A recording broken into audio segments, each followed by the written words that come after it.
Assalamualaikum warahmatullahi wabarakatuh. Shalom, Om Swastiastu, Namo Buddhaya, Salam Kebajikan. Dewan Juri yang terhormat, perkenalkan nama saya Renan Fitriansoni sebagai pembicara satu, Rizlia Ayu Lestari sebagai pembicara kedua, dan Siti Maulidia Adi Sapitri sebagai pembicara ketiga. Kami dari tim Pro dan kami menyatakan setuju terhadap mosi pemisahan fungsi pengawasan dan adjudikasi Bawaslu. Pada dasarnya, pemilu di Indonesia diselenggarakan berdasarkan prinsip kedaulatan rakyat, serta asas langsung, umum, bebas, rahasia, jujur, dan adil. Untuk menjamin prinsip tersebut, Undang-Undang Nomor 7 Tahun 2017 memberikan kewenangan kepada Bawaslu untuk mengawasi jalannya pemilu sekaligus menyelesaikan sengketa proses pemilu melalui fungsi adjudikasi. Namun, disinilah muncul suatu persoalan ketika satu lembaga menjalankan fungsi pengawasan sekaligus memutus sengketa yang berasal dari penghasil pengawasannya sendiri, maka bisa menimbulkan potensi konflik kepentingan.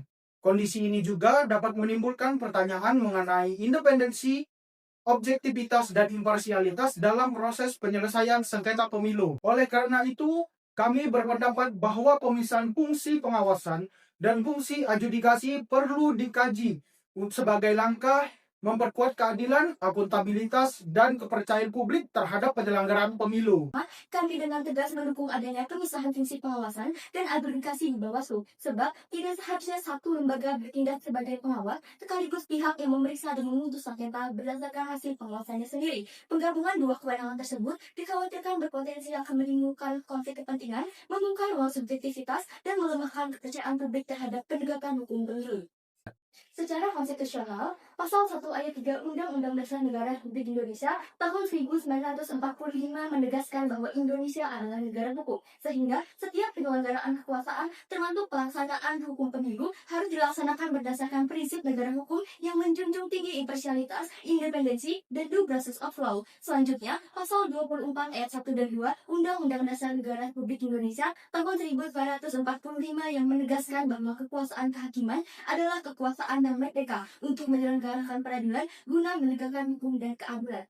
Ketentuan tersebut dipertegas kembali dalam Pasal 3 Ayat 1 Undang-Undang Nomor 48 Tahun 2009 tentang kekuasaan kehakiman yang mewajibkan hakim dan hakim konstitusi untuk menjaga kemandirian peradilan dalam menjalankan tugas dan fungsinya. Pemisahan fungsi pengawasan dan adjudikasi memang diperlukan sebagai langkah untuk mewujudkan penegakan hukum pemilu yang adil, independen, imparsial, berintegritas, serta selaras dengan negara hukum dan kekuasaan kehakiman. Penggabungan fungsi pengawasan dan adjudikasi di Bawaslu jelas bertentangan dengan prinsip checks and balance yang menghendaki adanya pembagian kewenangan untuk mencegah pemutatan kekuasaan. Kondisi tersebut juga melanggar prinsip nemo juris in causa sua karena Bawaslu berpotensi memeriksa dan menyelesaikan sengketa yang berasal dari hasil pengawasannya sendiri. Hal tersebut dapat mencederai asas imparsialitas karena membuka ruang bagi konflik kepentingan. Padahal, penyelesaian sengketa seharusnya dilaksanakan oleh lembaga yang independen dan objektif. Oleh karena itu, fungsi pengawasan dan adjudikasi memang perlu dipisahkan agar menciptakan penegakan hukum pemilu yang adil dan berintegritas. Dewan Juri yang terhormat, berdasarkan apa yang telah disampaikan oleh pembicara dua bahwa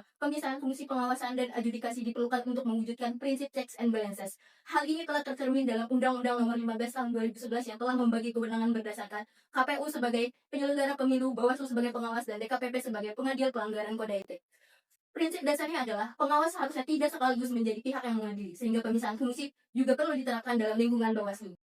Berdasarkan putusan Bawaslu nomor 037 sampai 041 garing PS garing Bawaslu garing 9 garing 2018, polemik pencalonan mantan narapidana korupsi pada pemilu 2019 berawal dari KPU yang menerbitkan PKPU nomor 20 tahun 2018 yang melarang mantan narapidana korupsi untuk menjadi anggota legislatif. Pada awalnya Bawaslu mengawasi aturan tersebut, tetapi ketika diajukan sengketa proses pemilu melalui sidang adjudikasi, Bawaslu mengabulkan permohonan bakal calon dan memasukkan kembali nama mereka berdasarkan Undang-Undang Nomor 17 Tahun 2017.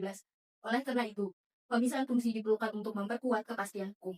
Terdapat dua opsi kelembagaan yang dapat diterapkan, yaitu kelembagaan adjudikasi khusus dan peralihan ke peradilan berupa PT UN atau Kamar Khusus Pemilu.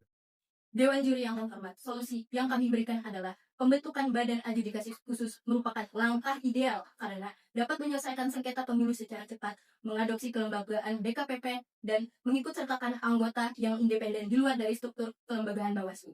Wassalamualaikum warahmatullahi wabarakatuh.